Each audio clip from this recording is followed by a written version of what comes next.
രാജ്യവും സ്വത്തും സ്വന്തമാക്കാൻ എല്ലാവരും മത്സരിക്കുകയാണ് പതിവ്. എന്നാൽ അതൊക്കെ അറപ്പോടെ തട്ടിമാറ്റി സ്വന്തം ഏട്ടൻ്റെ കാലടിപ്പാടുകളെ പൂജിക്കുന്ന ഒരു അനിയനാണ് ഭരതൻ. അമ്മാവൻ്റെ വീട്ടിൽ സന്തോഷമായിട്ട് താമസിക്കാൻ പോയതാണ്. പെട്ടെന്നാണ് കൊട്ടാരത്തിലേക്ക് തിരിച്ചു ചെല്ലാൻ പറഞ്ഞ് വിളി വരണത്. കൊട്ടാരത്തിലെത്തിയപ്പോൾ കാണുന്നതോ അച്ഛൻ്റെ മൃതദേഹം. ഏട്ടനും ഏടത്തിയും ലക്ഷ്മണനും ഒക്കെ സന്യാസവേഷം ധരിച്ച് കാട്ടിൽ പോയിന്ന്. ഇതിനൊക്കെ കാരണമായത് തൻ്റെ അമ്മയാണെന്നും കൂടി അറിഞ്ഞപ്പോൾ ഭരതൻ്റെ കൺട്രോൾ എല്ലാം നഷ്ടപ്പെടുകയാണ്. ഞാൻ പറഞ്ഞു എന്നെങ്കിലും അമ്മയോട് എനിക്ക് രാജ്യം വേണമെന്ന്, എനിക്ക് കിരീടം വേണമെന്ന് ഞാൻ പറഞ്ഞോ?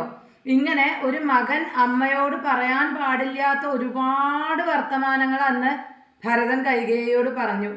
കാരണം ഭരതൻ്റെ മനസ്സിൽ ഒരു ഏട്ടൻ്റെ സ്ഥാനമല്ല ശ്രീരാമന്, ദൈവത്തിൻ്റെ സ്ഥാനമായിരുന്നു. അങ്ങനെ കാട്ടിലേക്ക് ശ്രീരാമനെ തിരിച്ചു കൊണ്ടുവരാൻ ഭരതൻ പോകുന്ന ഒരു രംഗമുണ്ട്.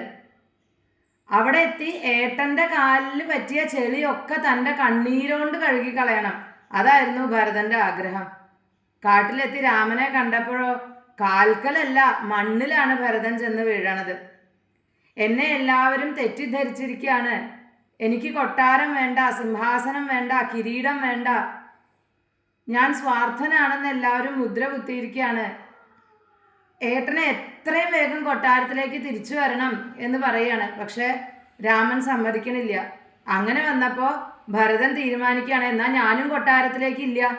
അങ്ങനെ നന്ദിഗ്രാമത്തിലെ ഒരു മൺകുടിലിലെ സിംഹാസനത്തിലെ ഏട്ടൻ്റെ പാദുകങ്ങൾ വെച്ച് പൂജിച്ച് ഭരണം നടത്തുകയാണ്.